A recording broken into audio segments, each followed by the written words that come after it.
আসলে আমরা যদি দেখি যে 24-এ যে গণঅভ্যুত্থান হয়েছে তার মূল যদি আমি একেবারে একটা বিষয় যদি বলি, মূল বিষয় সেটা হচ্ছে বৈষম্যহীন সমাজ ব্যবস্থা, বৈষম্যহীন অর্থনৈতিক ব্যবস্থা। এটাই কিন্তু মূল। আমরা যদি দেখি 53 বছরে বাংলাদেশে যে দেখা গেছে যে সমাজে এবং অর্থনীতিতে ব্যাপক বৈষম্য তৈরি হয়ে গেছে।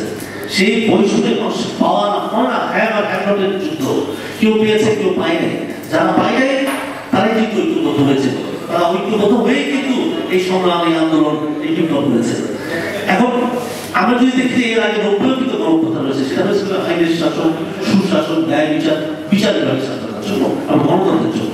কিন্তু আমরা 90-এর গণঅভ্যুত্থান কিন্তু আমরা ধরে রাখতে পারি নাই।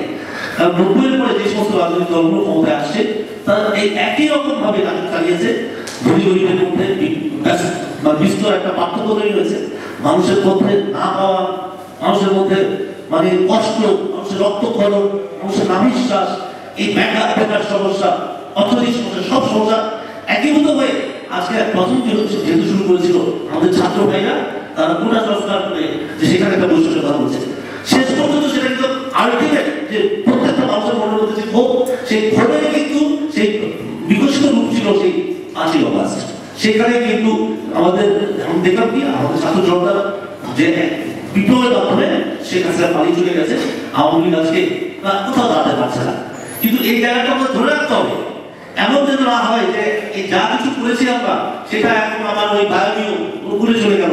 আমরা একটা যেরকম একটা সংস্কারের মাধ্যমে একটা নির্বাচন দেওয়ার পরে আবার ওদেরকে রিহেবিলিট করা শুরু করলাম, আবার সেই পতিত স্বৈরাচার আসলো, আমার নতুন যারা ক্ষমতায় আসলো তারাও স্বৈরাচারে পরিণত হলো।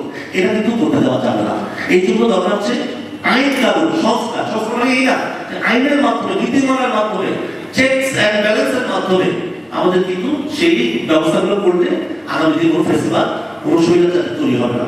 তো আজকে আমি এখানে উপস্থিত হয়েছি, আমি এখানে আমাদের এখানে যিনি উদ্যোক্তা এই মানে সংস্কার জোটের মেজর আফসারি ভাই, ওনাকে আমি শুভেচ্ছা জানাই, অভিনন্দন জানাই, এমন একটা উদ্যোগ নিয়েছেন এবং ওনার সাথে আমরা একত্রতা পোষণ করি। আমরা বাংলাদেশের যে মানুষের উন্নয়নের জন্য, রাষ্ট্রের উন্নয়নের জন্য যে কোনো সংস্কারের সাথে আমরা জনগণের সাথে আছি, আমরা জনগণের সাথে থাকবো। তবে এটাও চিন্তা করতে হবে এটা একটি গণতান্ত্রিক রাজনৈতিক দেশ, এখানে কিন্তু নির্বাচনও লাগবে। নির্বাচনকে বাদ দিয়ে কিন্তু কোনো সংস্কার হবে না। তবে নির্বাচনে যাওয়ার জন্য আমরা এই সংস্কারের পথটা মসৃণ করে এবং আগামী দিনে নির্বাচনের পরেও যে সংস্কারটা অব্যাহত থাকে সেই ব্যবস্থা করে একটা সুখী সমৃদ্ধ বাংলাদেশ তৈরি করতে হবে। এই বলে আমি বক্তব্য শেষ করছি। সবাই ভালো থাকুন।